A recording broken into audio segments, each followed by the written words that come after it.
Wali Paidi is the third of three siblings. He is the last child. His eldest brother is named Sholay. And now he is a Kiai in the Kediri area, has a small Salaf boarding school, which is only busy during the month of Ramadan. It has become a culture that during the month of Ramadan many students from other boarding schools study in Posoan only to complete several books.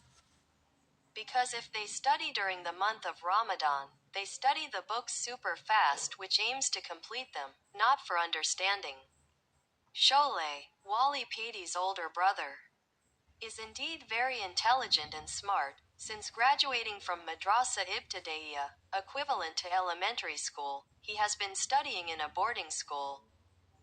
He always gets the best ranking in his class, so it is not surprising that when he graduated, he was taken in by a Kiai's son-in-law in the Kediri area, and after his father-in-law passed away, he was the one who continued to be the caretaker of the Islamic boarding school inherited from his father-in-law. Meanwhile, Wali Paidi's older sister became the wife of a great Kiai in central Java. Her older sister was indeed beautiful. Her skin was white like her mother and her face was beautiful like Arabian like her father.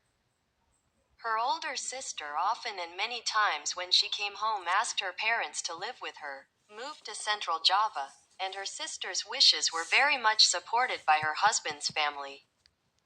Coincidentally, her sister's husband's family was very rich, not because of their big pondok, but my sister's husband's family had a tea plantation that was hectares wide. But his parents did not want to accept her older sister's offer. They were happy to see their child happy, that was their reason. Wali Paidi's older sister also went to boarding school in central Java since she was little, and when she graduated, her sister was taken in as a daughter-in-law by the caretaker of her pondok. Meanwhile, Wali Paidi has always been at home since childhood. When he was offered to board, he didn't want to. Wali Paidi still wanted to serve his parents, because his parents were old.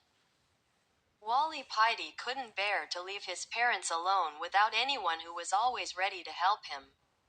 Wali Paidi was very happy to see that his brother had become a person of all kinds. But when Wali Paidi had graduated from Aliyah, he was told by his father to board. His father dreamed of meeting Sunan Gunning Jadi, who told him to put his child in. His mother actually strongly opposed his father's wishes. His mother couldn't bear to see Wali Paidi go alone in a faraway place. His mother really loved and pampered Wali Paidi. But his father was still adamant about keeping Wali Paidi in his home. His father's decision could not be contested. His father was indeed strict and unwilling. He gives in when it comes to things that are religious, even though his father often gives in to other matters that are not religious. Wali Paidi went to Jombang according to the instructions of Sunan Gunning Jati conveyed through his father. Wali Paidi's boarding school is a very special boarding school. The students are few, but on average they are all smart and pious. The children who board here on average since Sayanawiya have been told to memorize the Quran, and most of them when they graduate can memorize the Quran, and when they enter Aliyah they are taught the science of Nawu Shorav. The caretaker of Wali Paidi's boarding school looks ordinary. His stature is small and his skin is a bit dark because he often goes to the rice fields. But according to news from the students heard by Wali Paidi, this Kiai caretaker is actually a Wali master, hidden. When the guardian Paidi Soin with his father to the caretaker of his hut, his father told Mba Kai, Mba Yai, I entrust my child to you. I surrender and am happy with whatever Mba Kai will do to my child. Even if Mba Kai slaughters him, I am sincere. I want, God willing, your child will be a useful person, said Mba Kai.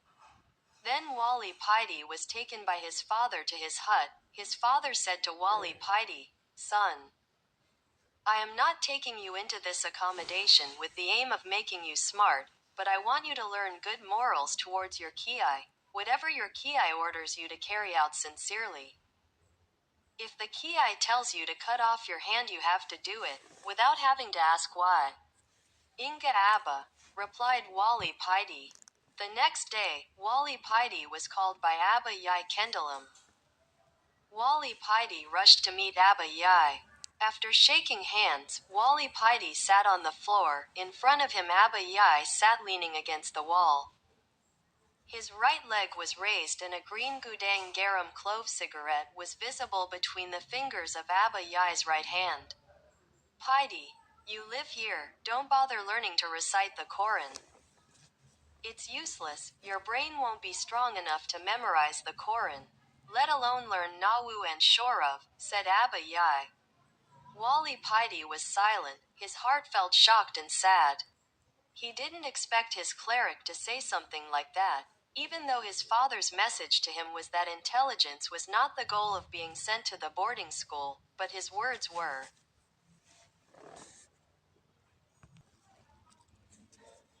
This really hit his heart. Why, don't you accept it? If you don't accept it and don't want to live here, then just go home, said the Ki indifferently. After smoking his cigarette, the Ki said again, your father entrusted you to me to educate you, to make you a useful person, and I see that you are not suitable for studying. There is no benefit because of your brain that is kendo. I see that you are more suitable as a lackey here, helping to clean the inner courtyard. And helping to make it easier for other students to study here, cleaning their rooms, arranging their sandals, filling the bathroom sink and so on. Wali Paidi was silent. His heart was angry and sad. He was very sad to be called a kendo brain, but he remembered his father's message to obey whatever his Ki ordered. How? Are you able to be a lackey here? Said the Ki again.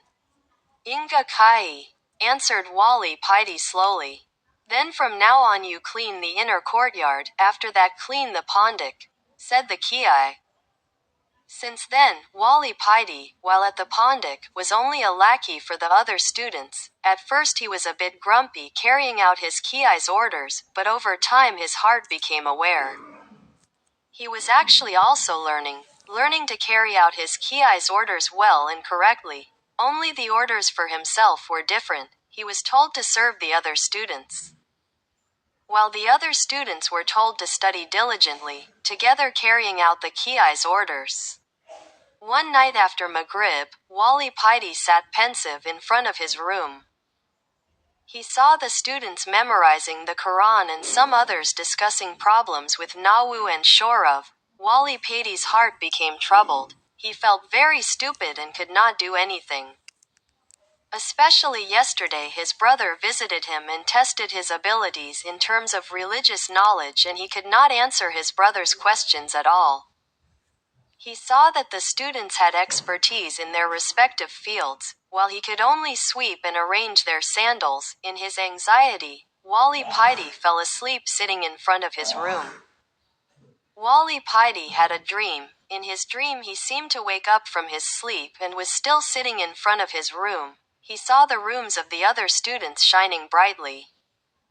The lights that came out of the rooms came from the kerosene lamps brought by the students. Joy radiated from the faces of the students because they had lamps in their hands.